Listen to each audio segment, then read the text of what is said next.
I went ahead and started the recording so we don't forget it. I'll share my screen in just a minute. It's got the PowerPoint, Terry, and I'll forward it for you. Or advance it, I should say. Thanks.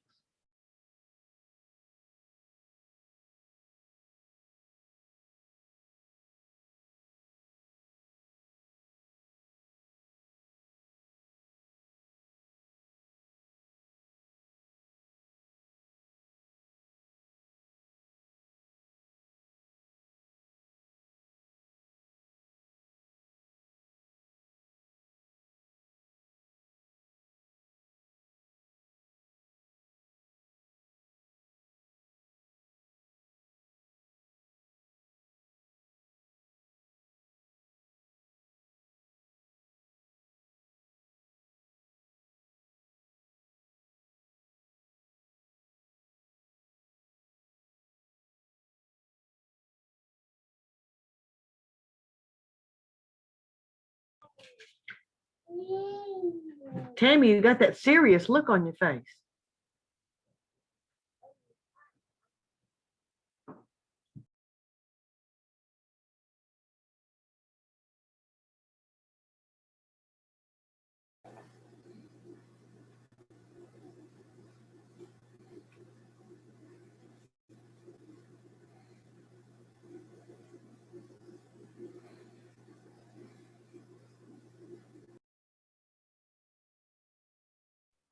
I'm gonna step away for half a second. I'll be right back.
We got about 5 minutes. We'll get started, guys.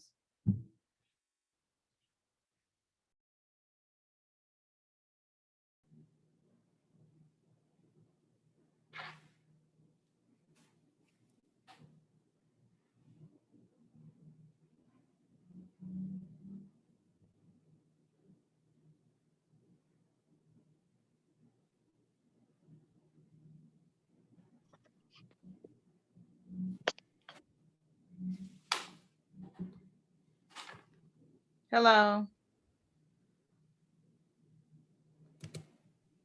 Hey there.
Oh, you don't have to.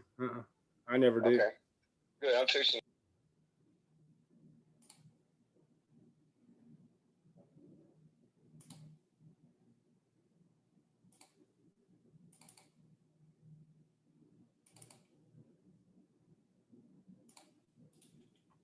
Hey guys, we got about 2 minutes and we'll get started. Thanks for everybody for joining us.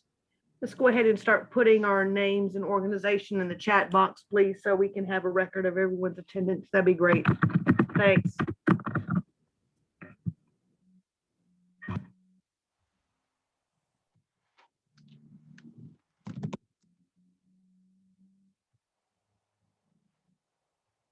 Today, Monday or Tuesday?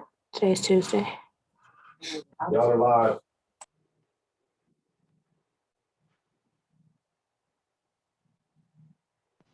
Pat, I'm showing the chat disabled.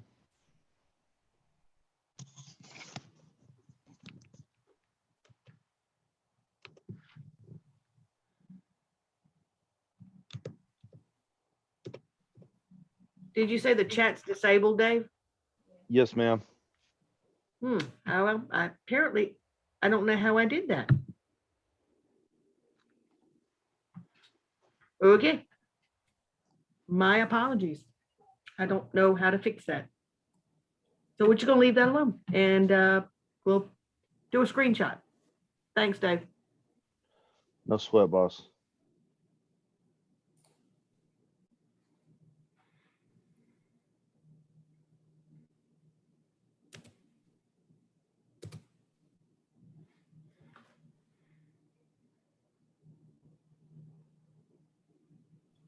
I may have just enabled it, Dave. You want to do me a favor? Nope.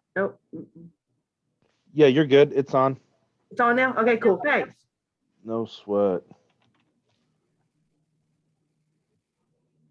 right, we got 1 minute before we get started again. If everyone will put their name and organization in the chat box. Apparently I didn't have it enabled, but now it is. So thanks, guys. Appreciate it.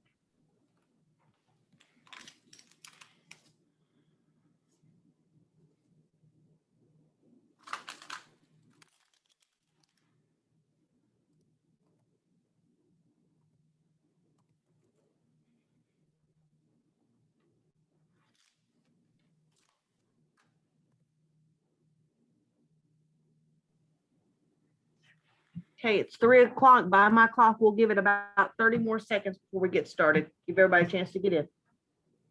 Again, if you haven't already, put your name and organization in the chat box.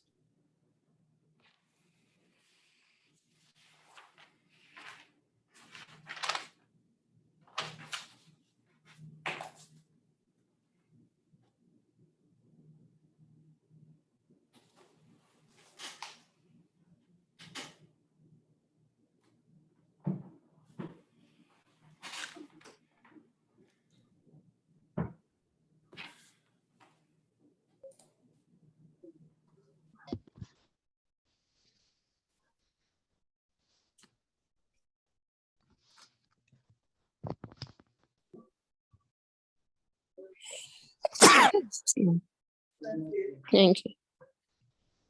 All right, and God bless you. And here we are. It's 3:01, so we'll go ahead and get started. Again, thanks for being here. We're recording today. We will put a recording on our website and in our weekly newsletter that comes out on Fridays. But Terry's going to go ahead and get us started here. And I apologize now if you hear little noises behind me. I have my junior assistant with me for the next half an hour or so. So Terry, you get started. I'll go ahead and share the screen with our presentation. Thanks. Hey, Deborah. Did you get a text?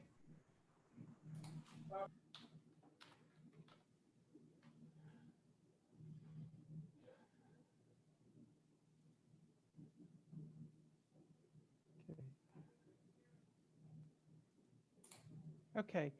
The first thing that we have on the agenda is the eviction moratorium. And what's happened with that is Dr. Walensky from the CDC has extended the moratorium from March 31st to June 30th. And the people who are protected have used their best efforts to get governmental Hey, assistance. hang on one second, Terry. If everyone else would stay muted while we're doing this so we can hear Terry, please. Thanks. Basically, it's open to people who, landlords and tenants who have had their finances negatively impacted by COVID-19. The clients who are protected or the tenants who are protected are those who've tried to obtain government assistance for housing. They've been unable to pay their full rent or had a substantial loss of income because of COVID, and who are actually trying to make payments, who've made arrangements, whether they've actually paid cash or just have verbal or written arrangements with the landlord. It's to prevent them from becoming evicted and to make sure that everybody gets paid. The funds became available in March, and it's distributed directly to landlords. And the applicants, the people who apply for assistance, can receive up to 12 months of relief. They have to qualify. They have to show that, you know, they've done everything they can to help themselves. And they have to have documentation, like they have to have an ID, they have to have income documentations. And that's for everybody in the household who is 18 or older. They have to have notice of past due bills. They have to have a copy of the lease, and their name has to be on that lease. They have to have applied for unemployment or be eligible to apply for unemployment. And they have to have received a stimulus check in 2020 or 2021. There's a whole list of things that, you know, they made it kind of broad so that a lot of people can apply for this, but they made it specific enough to cut out a lot of the people who don't qualify, like people who've made no attempt to pay their rent. What that means for us is that we want to refer everybody to the forms, have them fill out the forms that are necessary to apply for the GRA, Georgia Rental Assistance. And, you know, we'll be able to help them fill out the applications for the money. I'm sorry, Terry, I just wanted to say also, the forms for the declaration form that has the checklist will be included in the attachments from today's meeting that we'll send out. Okay. Yeah. And if someone was trying to seek assistance from Georgia Rental Assistance, simply calling 211, they'll get a list of agencies who are serving as navigation stations in order to assist those clients to apply for those benefits. Again, like Terry said, though, for rental assistance, the landlord and the tenant must apply. Yes. Yeah. And there's a list of documentation for both that will be very helpful for us so that we know what to tell people. We'll make sure that that's included, like Pat said. Any questions real quick, guys, about the new eviction moratorium that's in effect until June the 30th? And the forms and how someone can get assistance?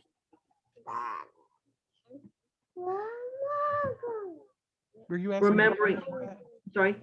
You cut out at the beginning. Okay. Remembering that the traditional prevention dollars that we would normally use through Emergency Solutions Grants or ESG Cares. Okay, honey, thank you. We are still not available for use because of the moratorium. But that's why the rental assistance was opened up for residents of Georgia. I mean, there's $552 million in assistance available to serve the public. So there's no reason that someone shouldn't be able to get such assistance. Of course, you know, April is Fair Housing Month. So one of the things we wanted to talk about, and actually I stole this idea from Adam Graham from DCA last when we were talking about something else, that we need to make sure that in in all of our efforts to make sure that everyone has equal access to housing, you know, safe, affordable housing, that we don't forget that there are certain protections for those who are victims of domestic violence. You know, and I'm not going to read you the whole thing about when the bill was passed and all of the times it's been reauthorized, but the Violence Against Women Act, in short, says you can't be evicted because you're a victim. You can't be denied housing because you're a victim. And in fact, you have some protections as a victim of domestic violence. And again, it's called the Violence Against Women's Act, but that doesn't preclude it being used by someone of another gender. It's anyone who is a victim of domestic violence or family violence. I went ahead and it affects our clients who are in any of our rapid rehousings, in our homeless prevention, our rental assistance, transitional permanent supportive by in short, anything that, any program that either gets continuum of care funding through the NOFA process, or those who get emergency solutions, fund money from DCA, whether it's regular ESG or emergency solutions, or whether it's the CV, the CARES funded. Your clients are protected and covered under the rule. And basically anyone who has an agreement with any of those orgs, whether it be HUD or DCA, that's dated after December of 2016. If I don't know anybody who's still operating on a contract prior to that. And also for those who were in emergency shelter, they are not subject to many of the rules, but you cannot deny someone entrance to your shelter because they're a victim of domestic violence. And oh crap, I meant to put in here the link for any of your ESG or COC programs.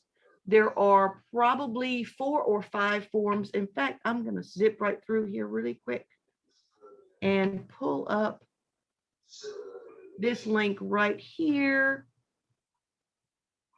Somebody please tell me that you can see the HUD site. Yes. Okay. Each of these forms right here tells us something about how we apply it. These are the most up-to-date forms, and these are the forms you need to use for every client you have who's in the program. Best thing is get all of the documentation up front. Once the client moves in and then becomes a tenant, you would actually go and fill out the, where is it? The lease addendum. When you're seeking to rent an establishment or a residence for or with your client.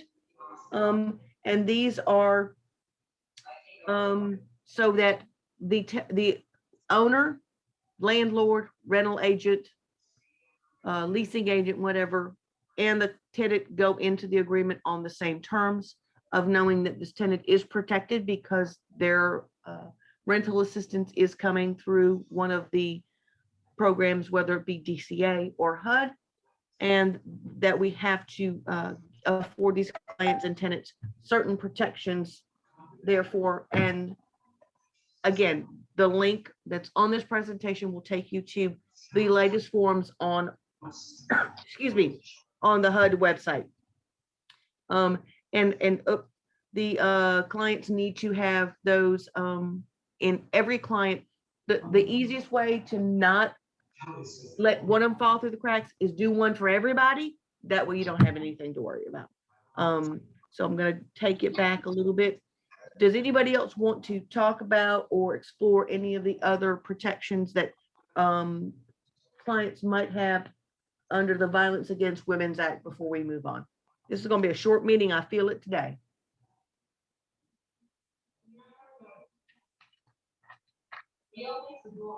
Has anyone had any difficulty in having a tenant, having a landlord to sign the lease addendum guaranteeing the client protection of an emergency transfer should they become a victim of domestic violence in their home? No? Yes. Yes? Mhm. So how were you able to handle that? I'm gonna stop sharing for a minute so I can see who's talking. We just didn't go with them. It was McCorley, but we just decided not to, because they wouldn't budge. So we just decided just to find another landlord. Okay. We're getting lots of feedback. Oh, yes, and I'm sorry for that little bit of feedback from the junior assistant here. We're getting someone's TV or radio or something. But you're exactly right. I think that was Kim that was talking. We had a similar incident with a landlord, and it was just a sticking point that they were not gonna move on that. So ended up having to go with or going with another landlord.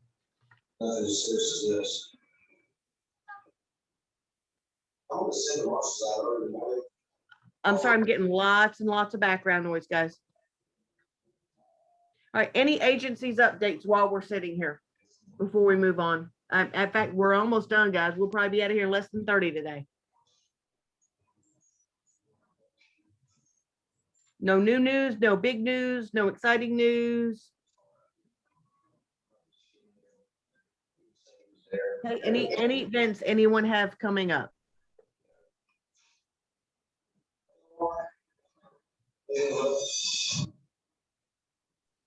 We have one on April 28th. I was going to send, or 29th, I was going to send out invitations prior to that, but Social Security Administration is offering to train people on becoming advocates for our clients so that we could get Social Security numbers or award letters or something like that much more efficiently than having the client apply.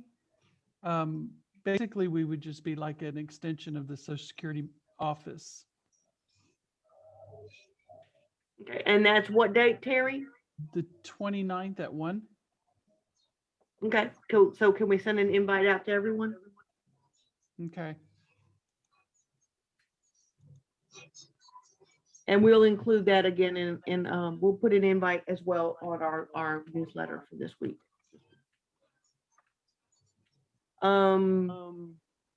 Liz had sent me an email earlier, and no, those reports did not go out, Liz. That was my failure. I had not finished the minutes, so those will get out sometime today. It's the HMIS data quality reports from last month. And the rankings will be in our newsletter this week.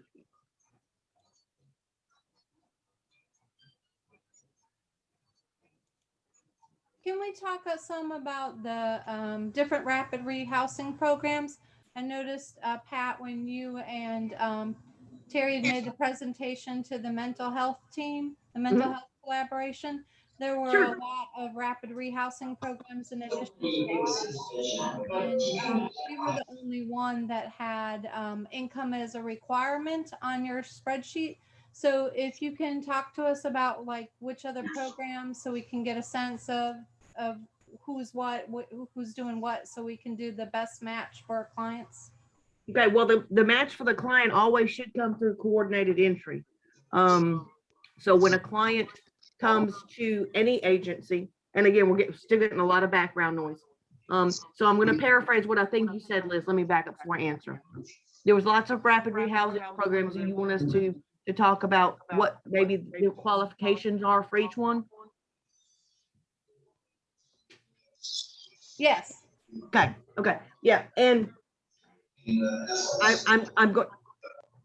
Did somebody want to say something? A lot of people need to mute their phones, Pat. Some people are unmuted. That's why you're getting that feedback. I'm good. Yeah, thank you, Virginia, for reminding me. I can mute everyone.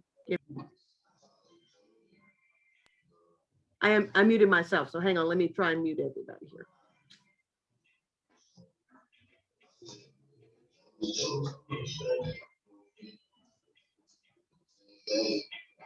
Not working. Hang on one second, guys.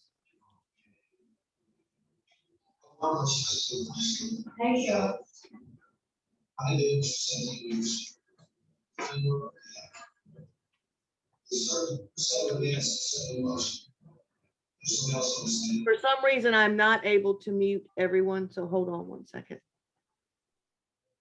I might have to go through and do it individually. Give me just a second, guys.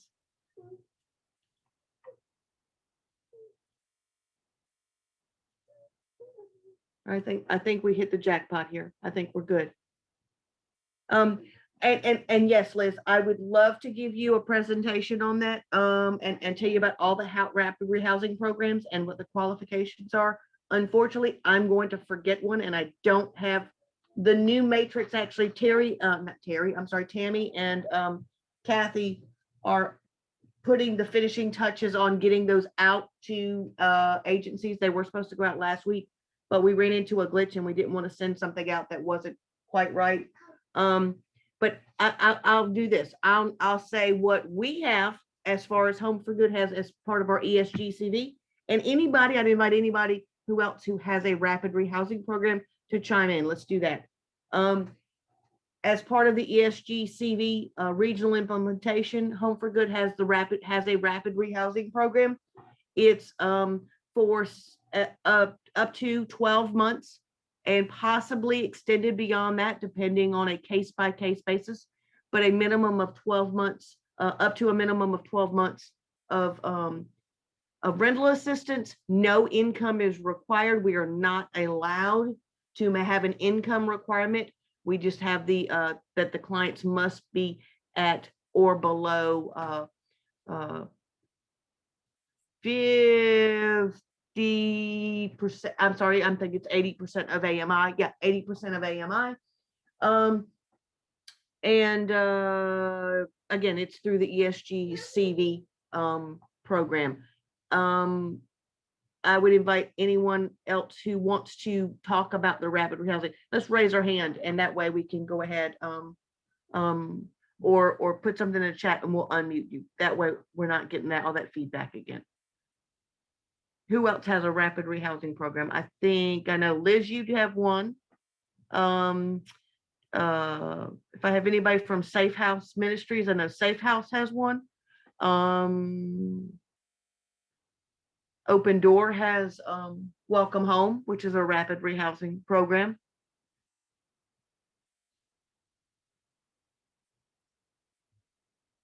Kathy, it looks like Kathy's here from Safe House. Did you want to talk about yours?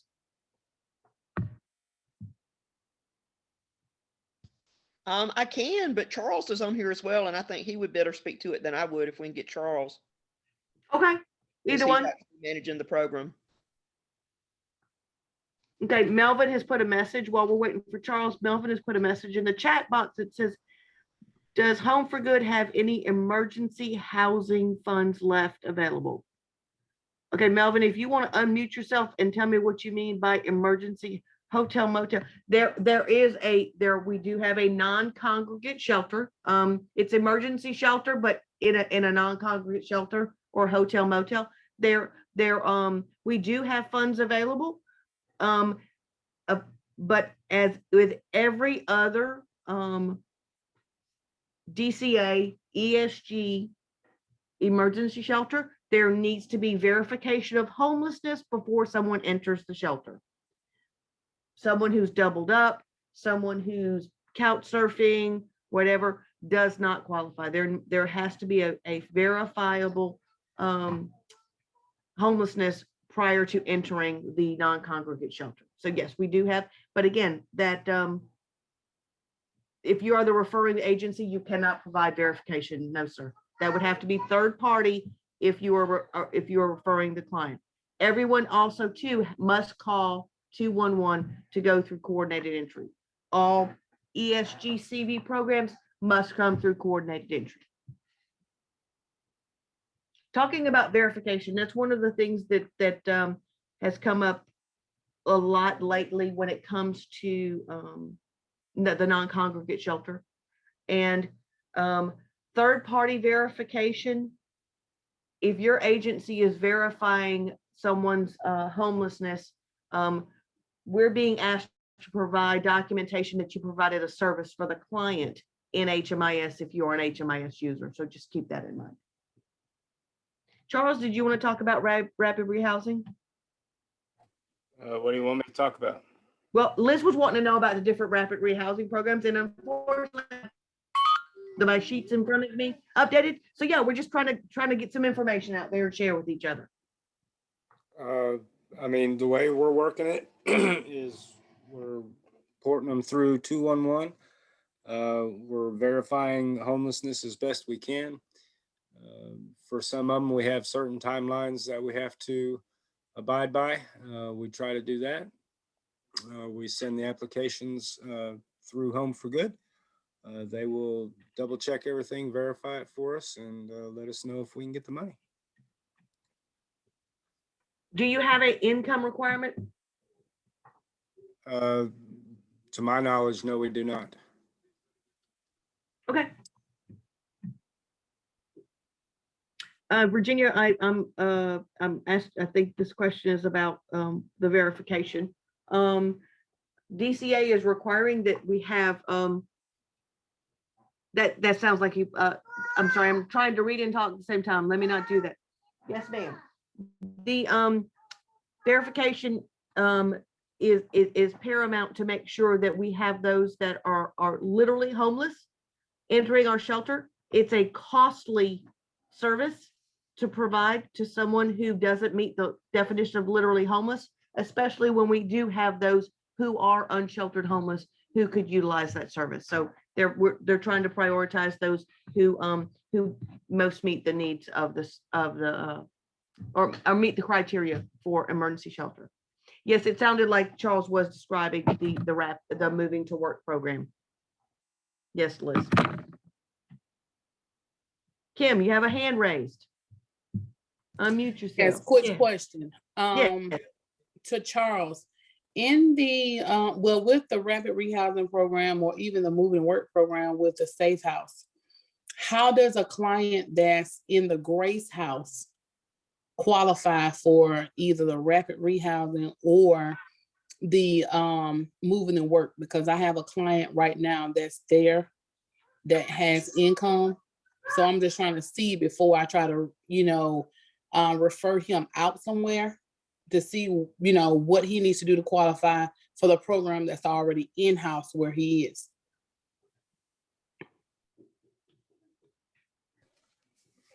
Okay, state that question again. I was in the middle of a text with a colleague of mine. Okay, I was asking if, since you guys have the rapid rehousing program and you also have the moving and work, how does someone that's already in your program, such as the Trinity House or the Grace House, how do they qualify for one of those programs that you already have? Because I have a client right now that's in the Grace House, and I think he said he's been there about 10 days when I enrolled him. But I'm just trying to figure out, why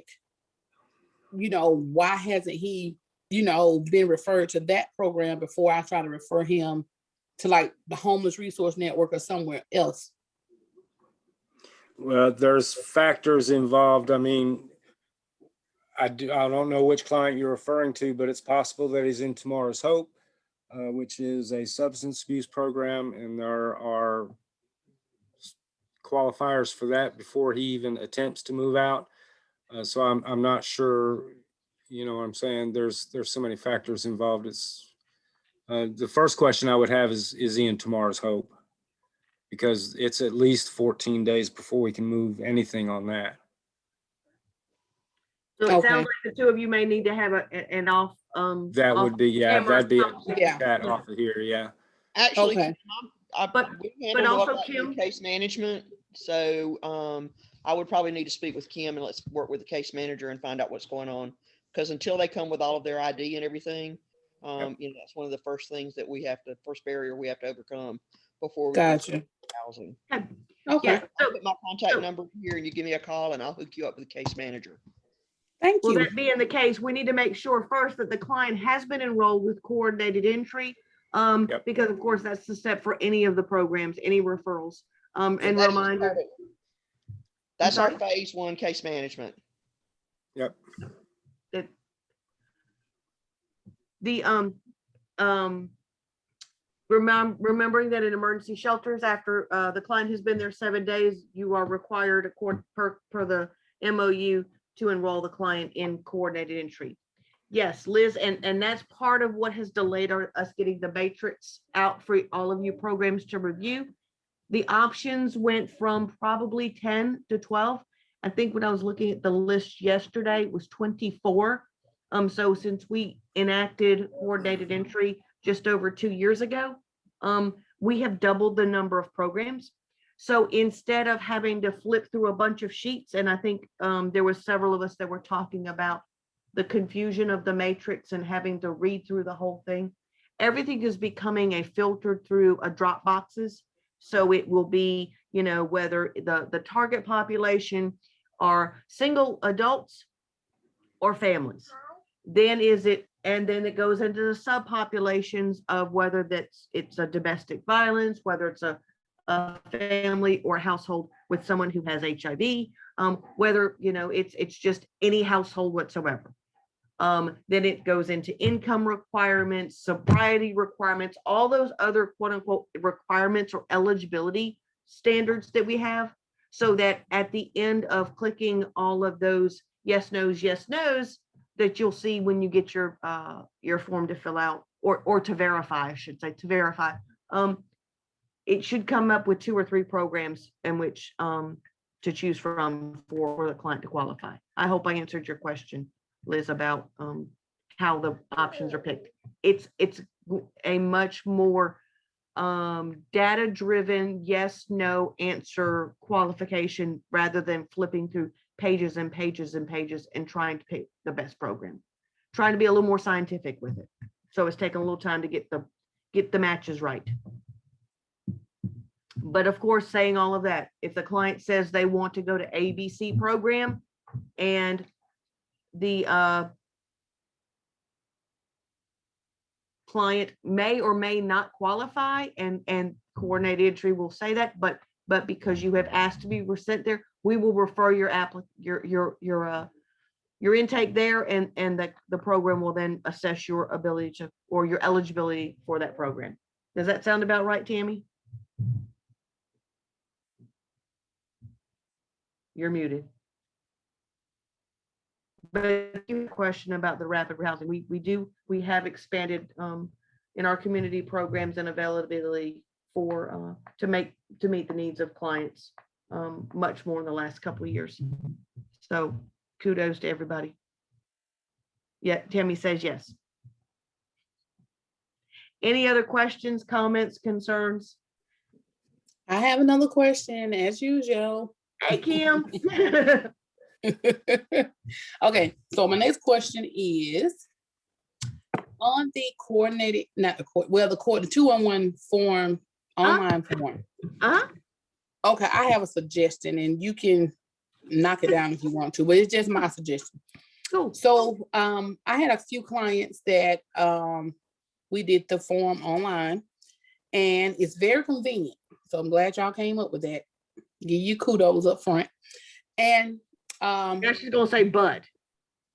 No, however, they didn't get a call back for a while. And I kept saying, well, you didn't get a call back. And I know that wasn't like, you know, home for good, because I know y'all good at turning around and calling them back. So I thought that was kind of strange. So when I checked into it, it was like they didn't qualify because they live in a hotel.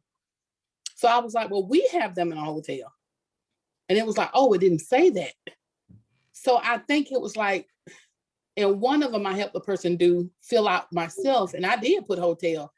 And it to me, I think it's kind of like confusing a little bit, because yeah, I did put hotel. They asked what they said last time, hotel. I thought personally, and maybe it was just me, I put down hotel in hopes that when the person called them back, they would ask them, who's paying for your hotel?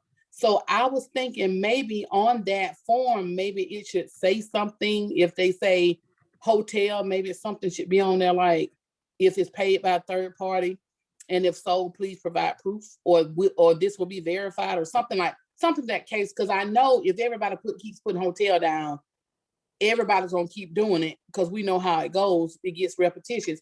But then if you kind of put a clause on there that says that this will be verified with the agency, maybe it'll help. But it threw me off, and it kind of threw us back almost a month because the person, I mean, it kind of threw y'all off too, because it was like y'all thought it was paid by them, and so they didn't qualify, but actually it was paid by us, and we're sitting here waiting because I was trying to get them in like Open Door or in the rapid rehousing program with the Homeless Resource Network. So I was just trying to see, like, how can we kind of, I mean, I know now, but what about for in the future for maybe the clients that may go on there and do it themselves and may not know and just put hotel, and we might not come in contact with them to tell them that in the, ahead of time. So it's, how can we kind of like come up with a way to kind of make that a little bit more plainer so we won't, miss anybody? Hold on, I'm trying to unmute here. Okay, there we go. I was actually looking at the form here and you're right, it does not look like, I know we've gone back and forth on this many a time, so hold on, where did it go? I was looking at the form, best time to contact you. Okay, next. I think that's like the only little thing on the form, but everything else to me seemed perfect. Okay, let me see.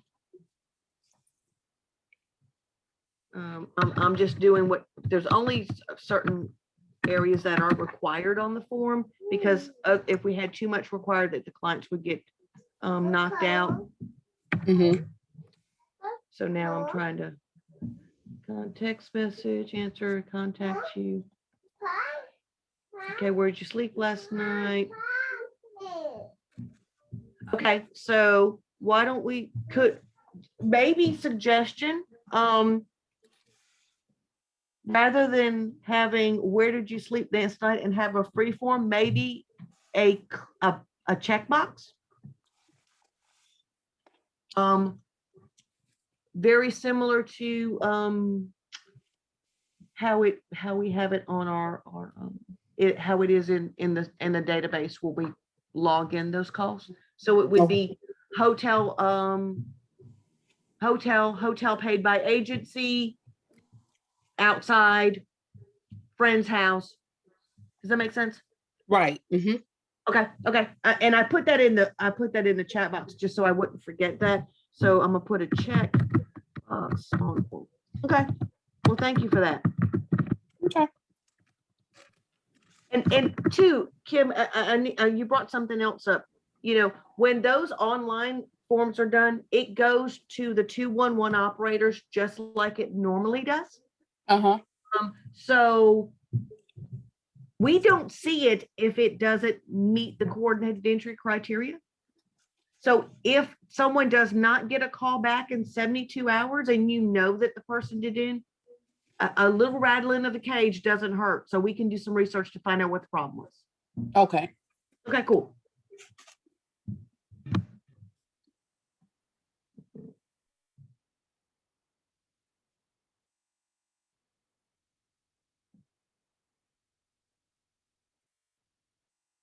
Okay, so Liz is saying she doesn't understand the earlier discussion about homeless verification. We see someone outdoors who needs emergency shelter. We cannot provide the homeless verification for Home for Good hotel program. Would all of us be a third party? Because you can, the problem with having third party, if you have not served the client is, I'm sorry, not the problem. The what we have to have with that third party is some kind of an independent verification, meaning we've been told to take a picture, which we do all the time. If the person is outside, there's a picture of the encampment, the picture of them living in their car, whatever. There's all the verification you need.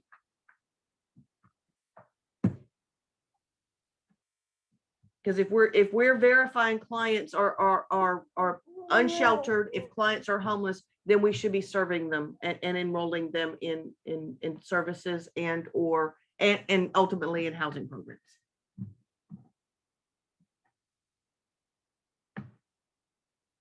Any other questions? Let me go back here. We have a couple of things coming up here. Oh, let me go back to, if I can find the presentation here. I seem to have lost it.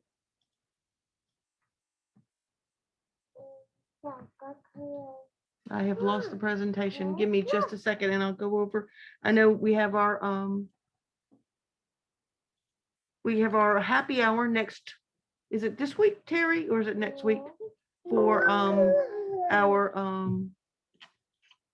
for HMIS?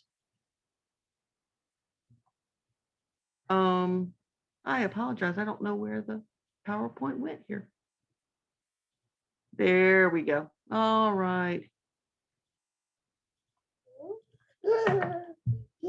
And I apologize, my junior assistant here wants to talk to everybody. All right, if I can, let me share the screen with you. Okay. Yeah, I'm sorry, data quality reports for HMIS for each project is due on the 9th. And yes, we will be publishing last month's reports on this Friday. HMIS happy hour, I'm sorry, is the 21st this month, the 21st at 3 o'clock with our HMIS admin from Ecovia. We will be having an HMIS all users meeting the following week. We will be going over many topics of concern, issues, and trying to just promote more efficiency in our processes. And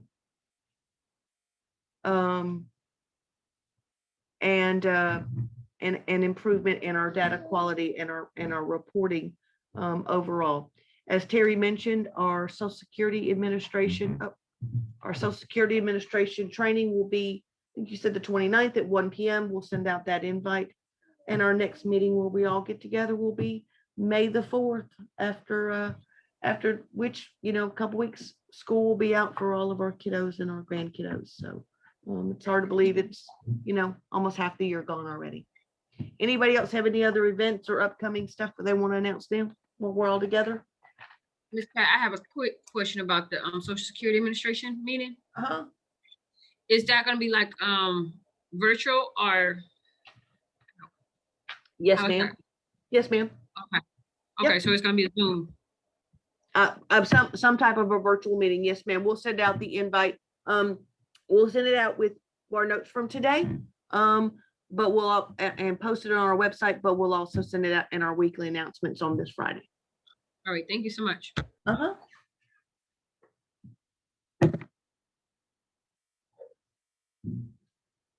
Anything else? We'll give it about 30 more seconds if anybody else has any more questions before we wrap it up and call it a day.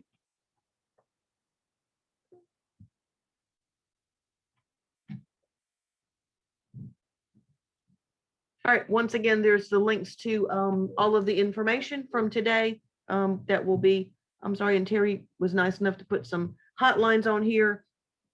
So, might be helpful to print those out and put them on your bulletin boards or whatever for clients. Or, in today's world, on all of our websites. So we'll make an effort to make sure we have those available for everyone on our website and again in our weekly announcements. That's all we got for today, guys. Y'all have a great one. We'll see you next time. Bye.